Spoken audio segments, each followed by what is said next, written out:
Hello viewer, thank you for tuning on into this station. Actually, this is the right choice you've made today because we are going to talk about teenagers. This is the show whereby we talk about us, me and you and I as teenagers. This is the dopest, coolest, illest show for us. I'm enjoying this and you are going to be loving it. This is Teenz Corner, whereby we talk about us. We are bringing Jesus into the airwaves. And when I talk about Jesus, some of you are going to be sulking, but I believe this is cool. Talking about Christianity, talking about Jesus intervening into the lives of teenagers is the coolest thing that can ever happen. I'll be your host, Diana Ngara, and you're going to love this, I promise you. Actually, today we are going to talk about friendship. Now, who is a friend? According to me, I can tell you, show me your friend, and I'm gonna tell you who you are. When I show you my friend, you are going to know the characteristics of my friend, and you're probably going to know that I and my friend can mingle freely, which means I and my friend have something in common.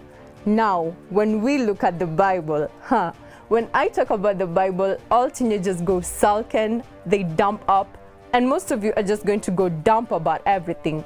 Don't go dump about it, because I believe the Bible is the guide for teenagers. It has been a guide for me. It has never let me down. And I so do believe it will never let any teenager down. Remember, I'm a teenager, you are a teenager, and we are going to be loving this talk all the way through.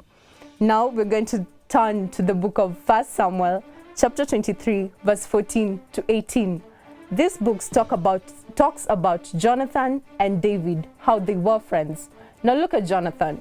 Jonathan gave up his life.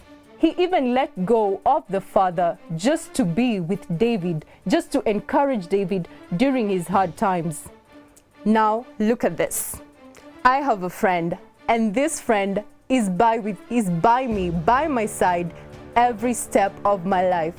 Be it that I'm smiling like I am right now, be it that I'm sulking, it doesn't matter. All that matters is that this is my friend. That's what I call dope. That's what I call cool. Who are our cool friends? Are our cool friends the people who tell us to go to clubs? The people who tell us to put on mini skirts, tight up skirts like Jay sang about? Look at this. Look at Jesus Christ. Look at Jonathan. I can see Jesus Christ's characteristics in Jonathan. Jonathan was with David all the way through and was guiding David in the right path. I'm urging you as a teenager today to choose friends that are going to guide you in the right path. I have chosen Jesus Christ to be my friend. What about you? Food for thought, eh? Now we're going to turn to the book of Psalms, actually the 41st Psalm, chapter 4 to 12. Now this one talks about friends who are with us only when we are smiling, friends who are with us only when we are enjoying life, friends who are with us when we are getting A's, and when you get your E's, no one is there to be with you. Jesus Christ is not that kind of a friend, let me tell you. I have encountered my life with Jesus Christ as a pal, and I hope you're going to bring him into your life to be a friend into your life, and I promise you, he will never let you down. Actually, these friends who demoralize us, these friends who make us feel inferior, these friends, as Jesus Christ has promised, he's going to bring them down, and he's going to bring you into his glory, and your friends who pretend to be the so-called friends are going to be ashamed, and they're going to look at you in the glory of Christ. And guess what's gonna happen? You're gonna be proud to have chosen Jesus as your true friend. I'm loving this Bible. I hope you are loving this Bible the very same way I am loving it. Now, God created us, and it is only logic that because he created us, we are supposed to be his friends. Now, I want you to look at Abraham. Abraham was ready to sacrifice his son, his one and only son, whose name I believe we all know is Isaac. Now, Abraham was ready to sacrifice Isaac, the only son, to his friend, Jesus Christ.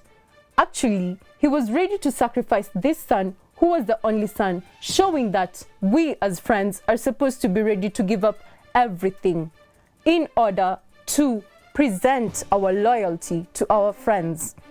I don't know how many of us have sacrificed something for our friends, you know. I can remember there was this one time I had this really precious friend of mine, and this friend had no clothing. And I really didn't know what to do. I really didn't know how to help.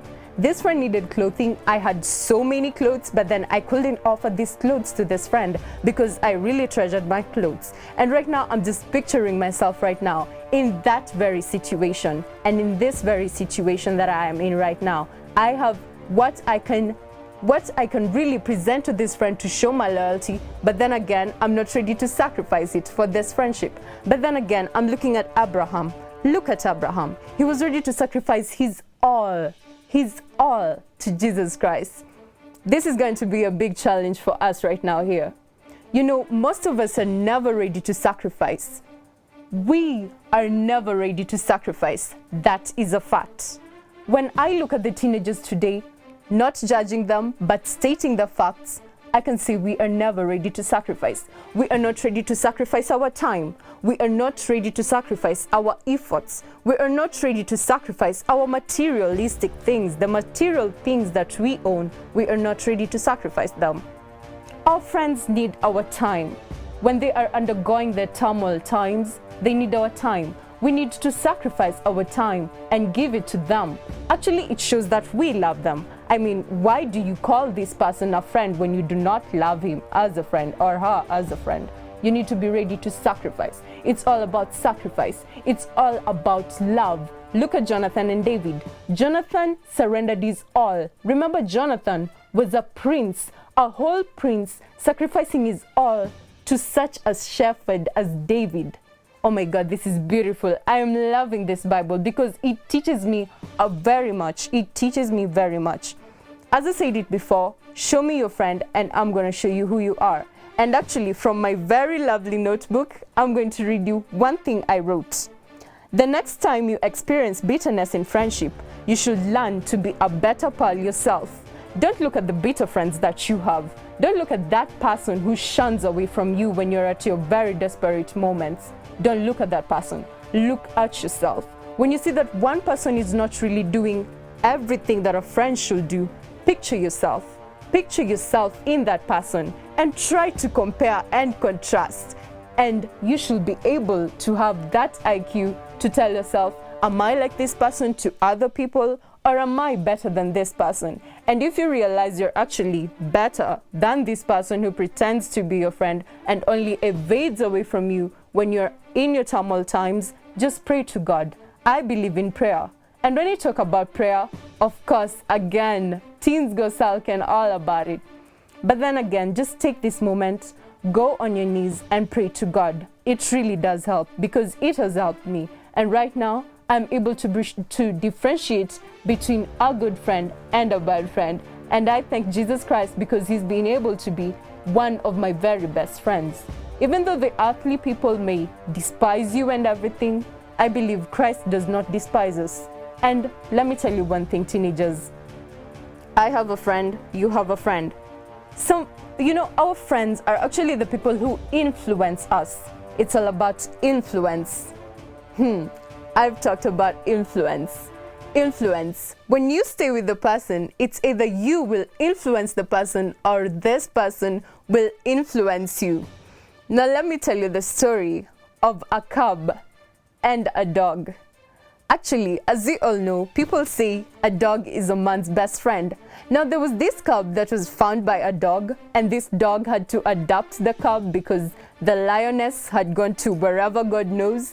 And when this cub was adopted by the dog, this cub developed dogly characters. Actually, this cub became a man's best friend. This cub became a very big lion, but then it never beat anyone. It was just as friendly as the dog. Why? Because of the influence. I love this word, influence. Who influences you in your life? Who is that friend that you have chosen to influence you? I'm saying it's all about influence. Our number one priority should be about God, Jesus Christ. Let Jesus Christ influence us because we need to have those Christian characters that are going to make us be influential to other people. Let Jesus Christ be seen in you. Let his light shine in you. It's all about friendship. It's all about influence. What does your friend tell you? Let's go to the club. Let's put on tight-up skirts. What does your friend tell you? Let's listen to this all gothic music. I like friends who influence us in a positive way, because once you're influenced in a positive way, you're going to live a whole positive life. It's all about influence, as I'm putting it. I keep on repeating this because I love this word, and you should love it. Every time you meet someone new, every time you make a good friend, think about it. Think about this word influence that I keep repeating.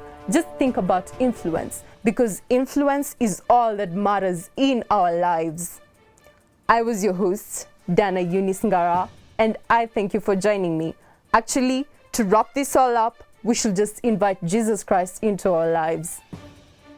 Jesus Christ. Jesus Christ. Again, teenagers, it's all about Jesus Christ. And I'm proud to be bringing Jesus into the airwaves. And let's all be proud as teenagers to bringing Jesus into our lives. Let him be our number one friend, and he's going to help us choose our friends the very same way that the Holy Spirit is going to be in us and help us to choose our friends. It was a lovely talk. It was lovely being with you. It was lovely being here. And let's meet next time, next place, and talk about a whole new different thing. A different thing that touches us as teenagers. A different thing that is going to have an impact in our lives. It's all about us, me and you as teenagers. This was the Teenz Corner, and I hope you enjoyed it. Bye-bye.